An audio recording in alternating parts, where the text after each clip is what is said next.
semakin menegaskan bahwa Listio Sigit merupakan anggota geng Solo. Mengapa demikian? Karena seolah-olah Kapolri Listio Sigit melawan kehendak Presiden Prabowo selaku pemimpin tertinggi di Indonesia dalam hal mereformasi Polri. Tentu hal ini tidak elok dilihat masyarakat, ibarat orang sakit dia tidak mau disembuhkan dokter. Malah cari obat sendiri, yang dia sendiri bukan dokter. Tim reformasi yang dilakukan oleh Kapolri ini adalah sebuah perlawanan secara senyap kepada istana.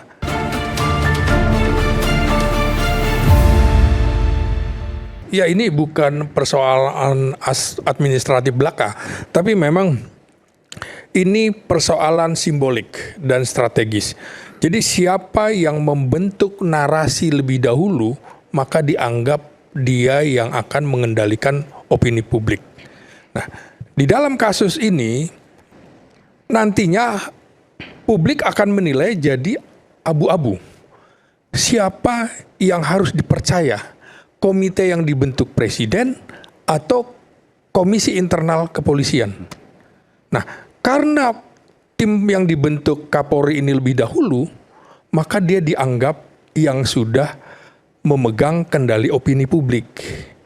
Dia yang dianggap lebih reformis daripada yang dibentuk tim istana. Dia yang dianggap lebih peduli. Kita lihat, pada saat Pak Harto mau bikin yang namanya tim reformasi, ditolak. Karena tim reformasi adalah bukan dengan Pak Harto. Sama dengan kasus ini, tim reformasi, iya bukan dengan Listio Sigit Prabowo, harus yang lain. Karena salah satu yang harus anak-anak bilang istilahnya belejeti, itu justru kepemimpinan Kapolri yang sekarang. Harusnya introspeksi. Jadi sama dengan tim reformasi yang digaungkan Pak Harto dulu. Tim reformasi mau, tapi bukan Pak Harto yang mimpin. Sama dengan ini tadi, reformasi Polri, tapi bukan. Logika sederhana seperti itu. Kira-kira begitu. Kalau nuansa ini agak sedikit subjektif saya menanggapi Pak Slamet ya. Tidak bermaksud saya untuk membela institusi manapun atau orang manapun. Kelihatannya cara berpikir Pak Slamet itu mau menegaskan kepada kita bahwa Polri saja hari ini yang bermasalah. Pak Sigit saja hari ini yang bermasalah. Saya ada di posisi yang berbeda. Saya mengatakan bahwa keseluruhan sistem politik demokrasi Indonesia ini sedang bermasalah.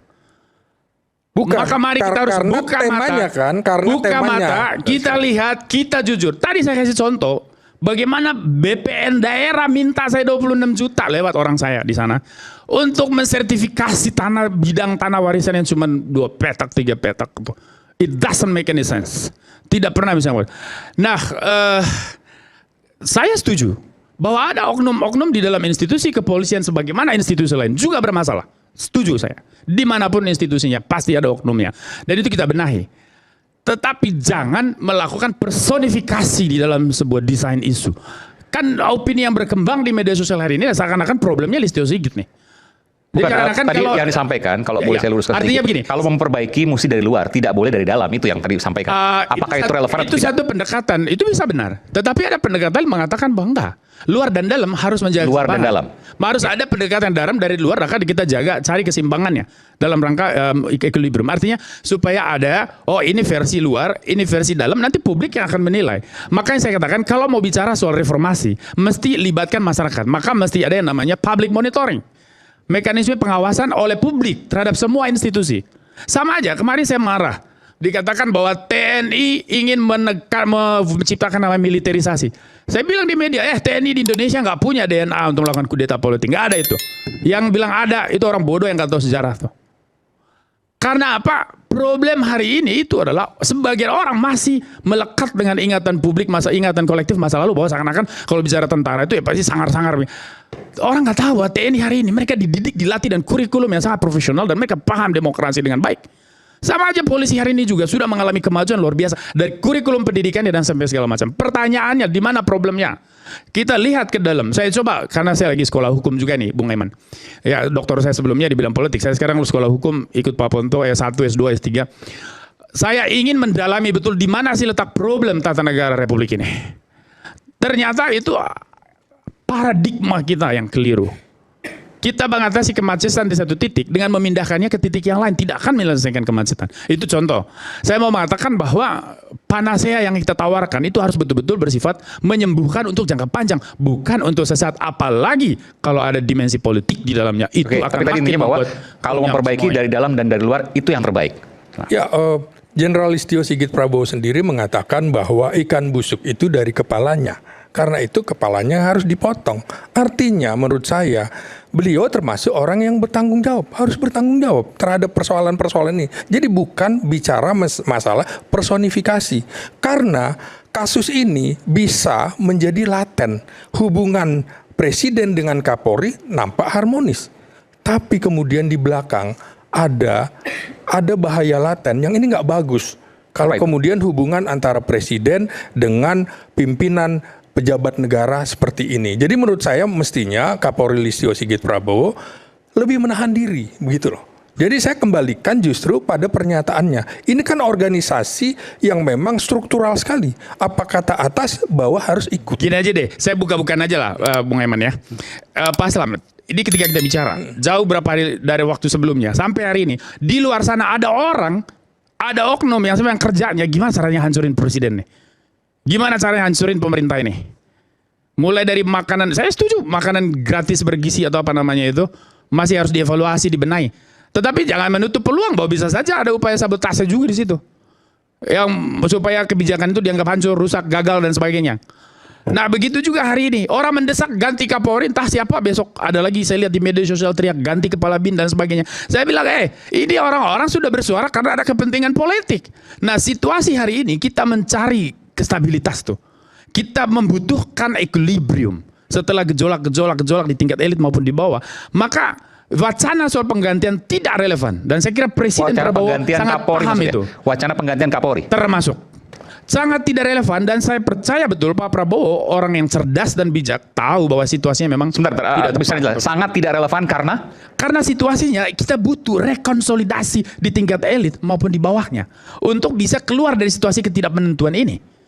Karena di luar sana banyak ketidakpastian. Dan mengganti Kapolri bukan solusi menurut Anda? Bukan solusi untuk saat ini. Apa jaminannya bahwa kalau Kapolri diganti terus kemudian Polri-nya langsung menjadi nggak ada? Ini bukan perkara satu orang. Saya percaya leadership punya pengaruh terhadap transformasi sebuah sistem. Tetapi tidak berarti hari ini itu pendekatan yang paling baik. No. Problem Polri dari dulu sama. Dan apa yang dilakukan oleh setiap kepemimpinan termasuk Pak Sigit pasti selalu ada terobosan. Ya, terobosan. Dengan itu saya bilang digitalisasi di dalam pelayanan, penguatan SDM dilakukan. Jangan abaikan bagaimana keberhasilan Densus 88 dalam pengatasan terorisme. Jangan abaikan gimana penguatan kerjasama internasional polisi dalam aspek penegakan hukum, ya, sebagai bagian dari ASEAN, sebagai bagian dari komunitas internasional dan sebagainya. Ya, sama halnya. Jangan abaikan bagaimana berdarah-darahnya TNI menjaga Republik ini di Papua dimanapun, hanya karena mungkin ada satu dua oknum yang punya ambisi politik, kita nggak tahu. Tetapi bahwa institusi ini tidak pernah bermasalah dalam pengertian yang kita curiga. Terima kasih. Bukan solusi. Ya, ini kan bicaranya tentang reformasi Polri, makanya bicaranya saya Polri aja, bukan yang lain. Kalau temanya yang lain, saya juga bicara yang lain. Nah, begini, gaya kepemimpinan Prabowo yang lugas, tegas, dan dia menghormati betul loyalitas komando, maka kepolisian berada di bawah komandonya sesuai dengan pasal 30. Nah, karena itu wajar juga orang melihat bahwa loh ini perlawanan secara klandestin yang dilakukan Listio Sigit Prabowo. Dalam perspektif politik boleh dikatakan seperti itu, bukan tuduhan. Boleh juga dibilang tidak. Ini kan perspektif. Karena itu jangan salahkan juga publik kalau menilai bahwa tim reformasi yang dilakukan oleh Kapolri ini adalah sebuah perlawanan secara senyap kepada istana. Jadi perspektif politik seperti itu, karena juga Presiden Prabowo tentu saja ingin memegang kendali atas reformasi kepolisian pada saat menetapkan Jenderal Kehormatan Kepolisian Purnawirawan Ahmad Doviri sebagai penasihat khusus Presiden. Itu sinyal bahwa Presiden ingin memegang kendali atas reformasi Polri dan menetapkan Ahmad Doviri seperti itu. Artinya juga memang silahkan, itu kan dari internal kepolisian juga, dan nanti mungkin juga akan mengundang beberapa mungkin dari teman-teman yang hadir di sini jadi timnya Presiden juga untuk seperti itu. Saya kira wajar-wajar saja publik membuat perspektif politik seperti itu.